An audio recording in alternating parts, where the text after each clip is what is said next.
Hello, everyone, and welcome back to the Showing Up to Life podcast and YouTube channel. My name is Art Burns, and I am excited to be here, but I'm also feeling some emotions of maybe some regret and certainly some apology, maybe even a little shame. Honestly, I really do. And it's not really well placed shame. It's not really well paid. I think the apology is valid and worthy because I have promised to you that I'm going to be here every Wednesday through Sunday to do an episode, and I missed yesterday, right? So I do owe you an apology, but I don't know that I owe myself the shame for having missed that. I hope that you can forgive me, and I hope that you will not abandon my podcast because I missed this one day. I'm not laughing because that's a silly thing, but I do hope that. I think I'm laughing maybe nervously. But the thing of it is that, and I want to talk about this today because I want to really kind of own this, right? Is this a really kind of tricky thing about doing this sort of content creation, right? Because I also do, I think I've told you, I do a TikTok channel every day, which also I copy to my Instagram. So I am a content creator. I never thought I would be a content creator, but apparently I am a content creator. And the thing is that when we're generating content for, the internet, we're only showing this side of us in a way, right? And that's what I find anyway. There are a few people. There's some very deep stuff on TikTok, by the way. Really deep stuff. Like, in terms of, young people, like people in their 20s even, really owning their mental difficulties and really owning their, things like ADHD, trauma, narcissism, all kinds of stuff. You see, like, there's some people doing some really deep work on there, and it's really encouraging. It's really inspiring for me to see that. So I do see some people on there who are, just putting themselves out there even in the worst of times, but that's not typical for content creation, right? It's not typical at all. And that's why I wanted to come out today and talk about, like, where I was yesterday, because it was not a good place, right? And I know I come out here a lot and I'm like, oh, I'm the guy that's healed and I'm the guy that's going to help you to heal. And so sometimes that's even like, oh, I can't let people know that I'm still, that I still have problems, right? Because then they won't trust me, right? But how could you trust me if I'm not honest about myself either, right? So I'm making a decision. I'm going to go ahead and come clean about what was going on with me yesterday. And part of this is actually, I think I mentioned to you that I'm working with a trauma coach right now, and we're doing a specific brand of work, which is all around the idea of rite of passage, right? So kind of really going back and like kind of, through meditation and through some ritualistic kind of practices, kind of, summoning my ancestors a little bit. And this doesn't have to be like a woo-woo thing. We're not usually using a Ouija board or anything like that. But there's a belief that I have that is not something I came up with. This is there's a technique called family constellation work, right? In which, what you're doing is you're basically, channeling, ancestors and stuff like that. And when I first heard of this, I was like, oh, okay. Woo woo, and, and it always seems like, and the first couple of times I did it, even like I participated in it, I was like, but what's the difference between like, like when we're saying like what's arising, in this sort of role that you're playing, right? So like in a family constellation, you might take on the role of, say, your mother, right? Or whatever, right? And so as you're sitting there, you kind of report of what your mother is kind of saying to you in this moment, right? And it's like, okay, but how much of this is what we're making up? Like, how do we all have this, this sort of intuitive way of summoning our ancestors, And so I did some studying about this, and I looked into this a lot. And the reality is, right, and this ties into what I talk to you all about every day, and this is really going to tie into what I'm about to say in a few minutes about what I've been struggling with, is that, our nervous system, right, and all the cells of our body, right, they're passed down from one generation to the next, to the next, to the next. And so there's a theory out there. It's not scientific, but there's this theory that 7 generations are impacted, right? So like who I am today, right? Or I guess when I have children, 7 generations. Well, I guess that's not true, because if I'm changing now, my son is going to change based on the way that I'm changing, right? Because what I'm trying to say is that, like, my son's nervous system, right, is something that he inherited from me and my wife, right? And so that's not just my nervous system or my wife's nervous system, because we inherited our nervous systems from both of our parents. And they inherited their nervous systems from their two parents.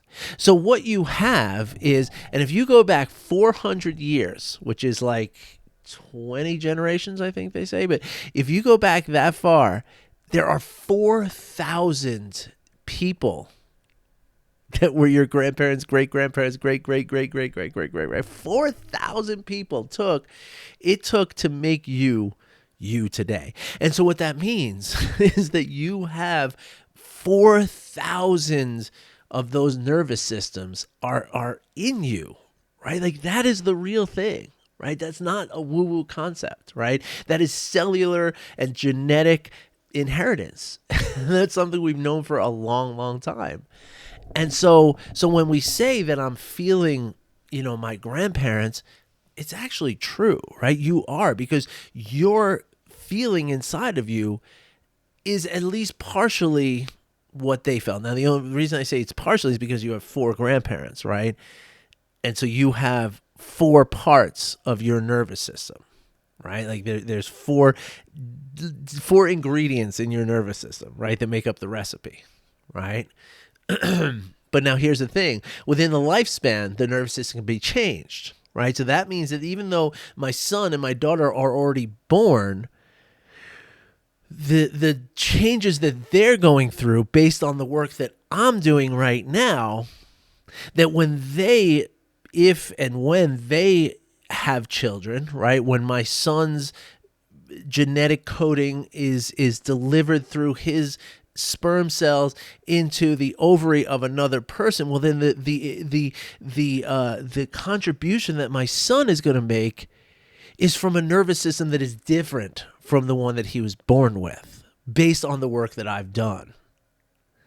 Work directly with him, but also just work on myself, because he's going to follow me, right? And so his nervous system is changing, and therefore the person that's born from him is going to be different from me and from him, right? So this is an important thing to understand, right? And the reason I bring this up is because, one of the things that was going on yesterday was that I was feeling a lot. I mean, I was just feeling a lot. Like, so Tuesdays when I have my my meeting with my my trauma coach, and this week what we did was I did some very deep meditations where I tried to kind of see what ancestors were calling to me. Right, just noticing like what was going on, like who's calling out to me, kind of thing, right? Not what's going on, but who's calling out to me. And so I got this so there were total of 4 people actually 3 people who really stood out to me, right?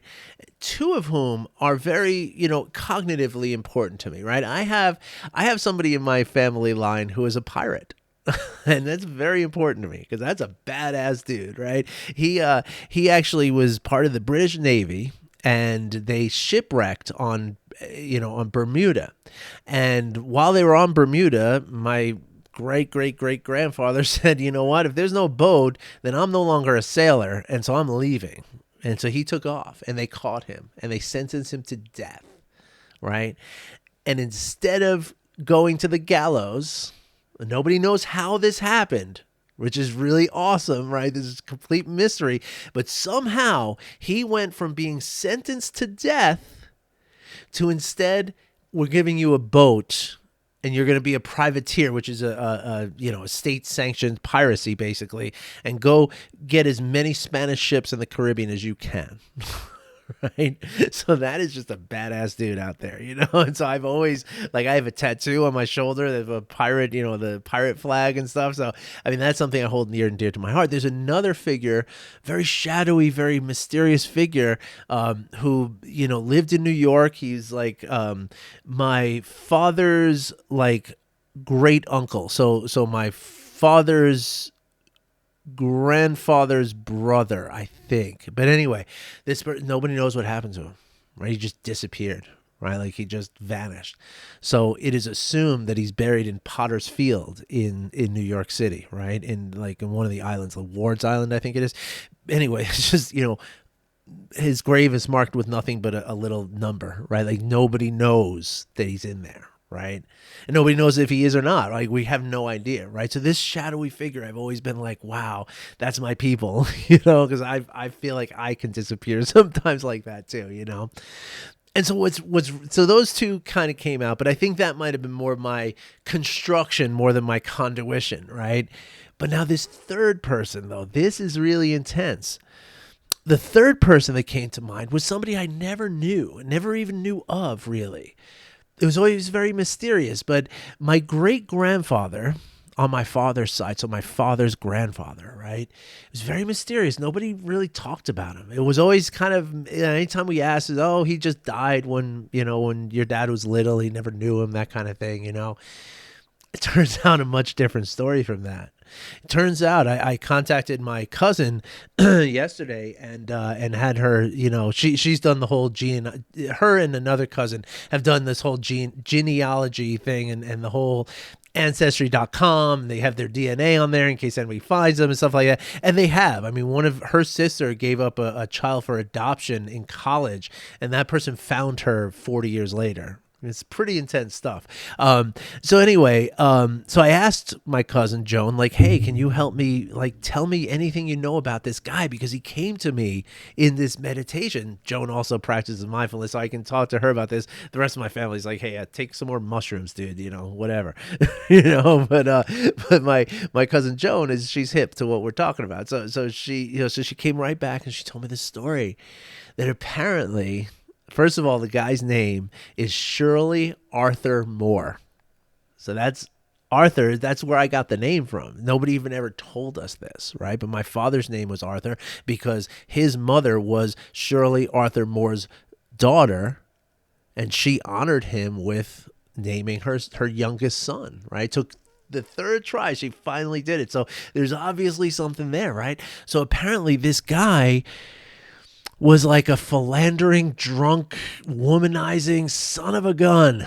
Like I had no idea. Like the guy was just horrible, and his wife kicked him out of the house, and he moved to Staten Island from Manhattan. And rumor is that he started a family out there too.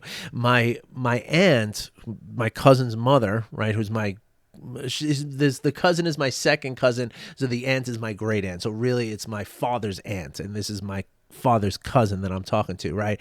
But her mom, my Aunt Edie, my great Aunt Edie, who was the sister of my grandmother, the grandmother who I was closest to, far and away the closest. So I was really close to Maura Moore. She was oh my gosh, I was so close to her until she died when I was like 8. But previously to that, I was like thick as thieves, she and I were, you know.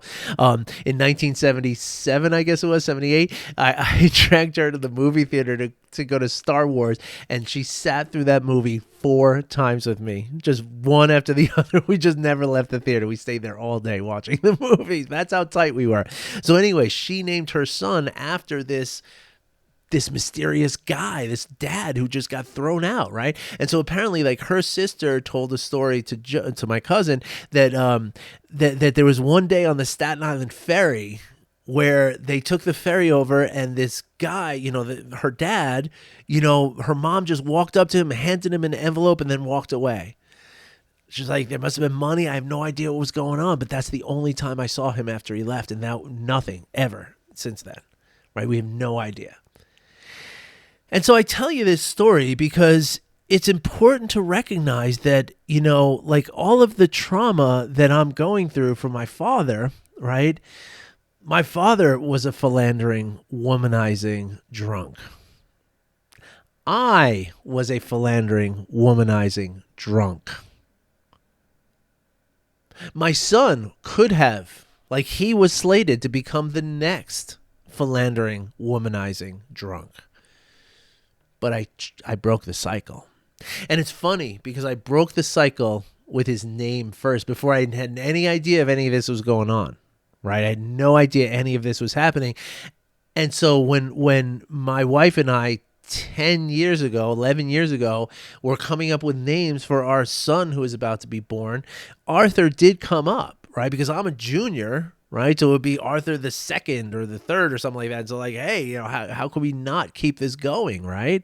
My wife wanted to do it. I was like, yeah, maybe, but something made me say no. Something would just held me back from it. Something told me.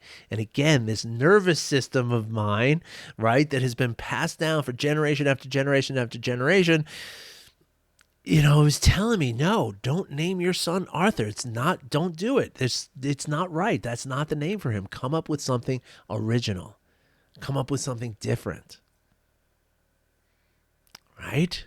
And so I did. His name is Casey, completely different. He's such a Casey. He's such a fun and loving and good time guy, I don't know what that has to do with Casey, but anyway, it seems to fit, right?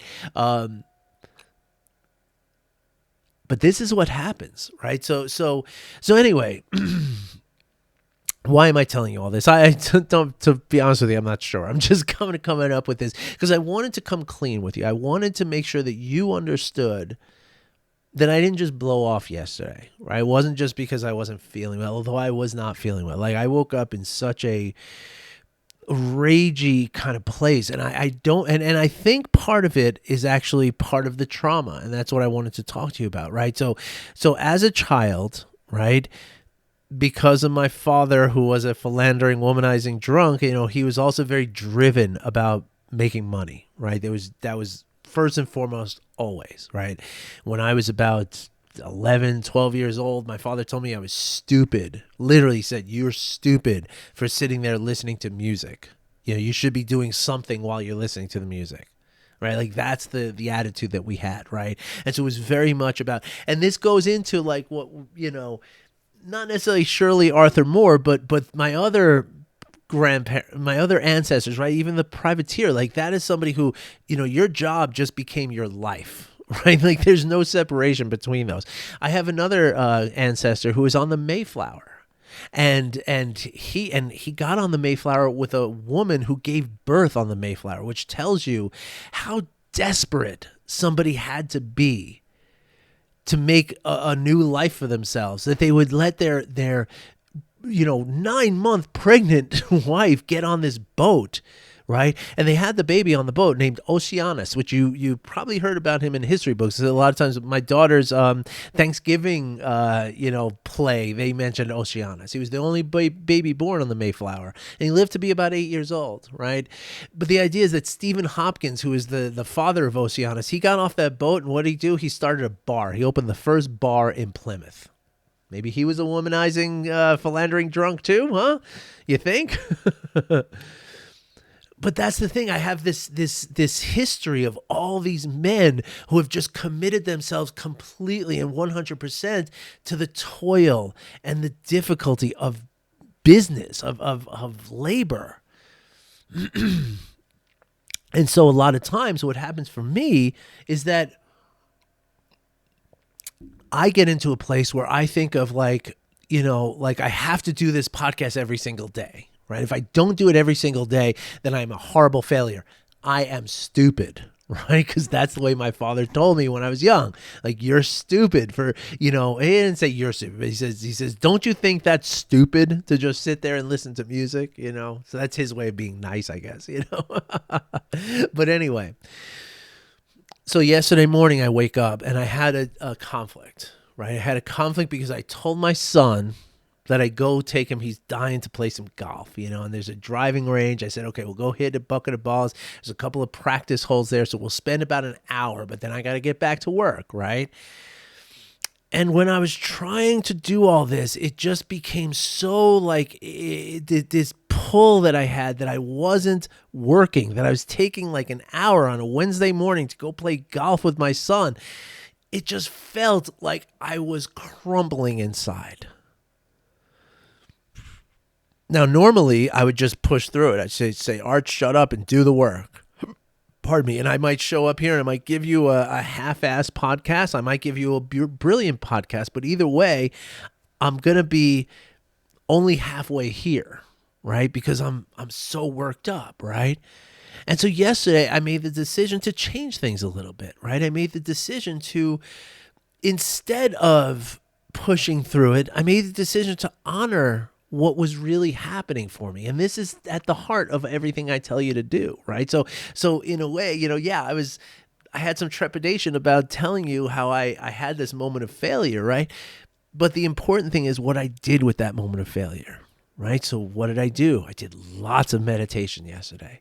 I even took a sleep. I even let myself take a nap for 45 minutes because, part of the thing is that when you're so stressed, right, your body becomes exhausted.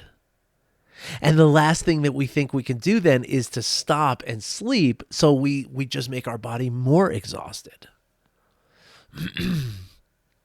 So honoring what's going on, right? Honoring what is happening, not what we wish was happening, not what we would rather not be happening, none of that, but honoring what is.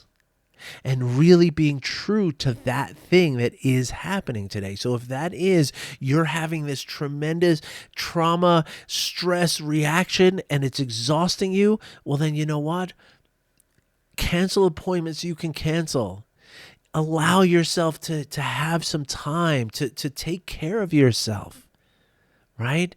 As you know here, one of the most important things about recovering and healing from trauma is to be able to practice self-compassion. It is so important, so important. In the here and now, and also as we look back on things, if I can look back on things with a level of self-compassion, well, then I'm likely to see ways in which I can work with what I have, as opposed to becoming afraid of what I see, or becoming disdainful of what I see, or becoming angry from what I see, which is only going to lead to more of the stress and more of the trauma response and more of the all of that stuff, right? And so from this place, it's important to know that, and maybe I'll follow up on this a little tomorrow, because this was yesterday's topic, was that there's a softness to the present moment, right? There's a, it's almost like, I was talking to one of my clients the other day, KB, you know who you are. I'm not going to name your name because I don't like to, call people out if they haven't, approved that.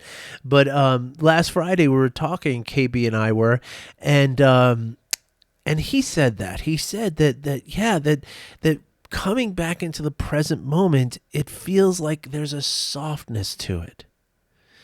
And that led me to kind of think, and I talked to him about this, that it led me to think about, it has to be soft, right? Because what we're doing is we're trying to experience the present moment, right? So if you're trying to catch a ball, or I used to play hockey as a kid, right? And even into my mid-20s, I played hockey. I love the game.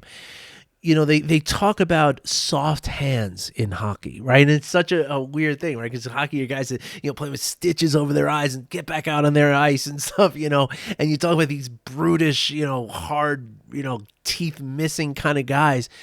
And you talk about softness of their hands, but that's what it is, right? Because if you just hold your hands out there and somebody passes the puck to you, if your hands are hard, the puck's just going to bounce right off your stick. And you're not going to be able to control it. So what you have to be able to do is you have to be able to just very slightly soften up, so you kind of just like catching a ball, right? If I just put my hand out like this and the ball comes, it's going to bounce off and fall on the ground, right? If I want to catch a ball, I gotta do this. Right? I gotta soften up. I gotta catch it. Gotta allow myself to take it in, right? Well, that's the same thing with life, right? When we're so busy with everything, and get through it, go to work, get done, do all. We can't soften to let in the present moment experience. And then we miss it. And we're not really showing up to life that way. And so in the awareness that we develop through mindfulness, we can see when our trauma response becomes the stress response, and the stress response becomes the exhaustion and all that stuff, right? We can see it happening in real time. And as we see it happening in real time, now it becomes very easy to do something about it. All right, everybody. I hope you enjoyed this. I know it was a very personal story. I hope you didn't mind. I hope you enjoyed it. So anyway, let me know if you have any questions. As always, I'll put a link to my coaching link is in the description. If you choose to, you're more than welcome to book a call with me. It's already paid for, so you don't have to pay a dime for it. And you never know where it's going to lead. I just had a first meeting with someone else who, just 30 minutes ago, and it's amazing. I mean, you never know where these things are going to lead. You really don't. And so I encourage you to try that if you want. All right, everybody. Thanks a lot. I'll be back in tomorrow. And again, I apologize for missing you yesterday. Take care, everybody. Bye-bye.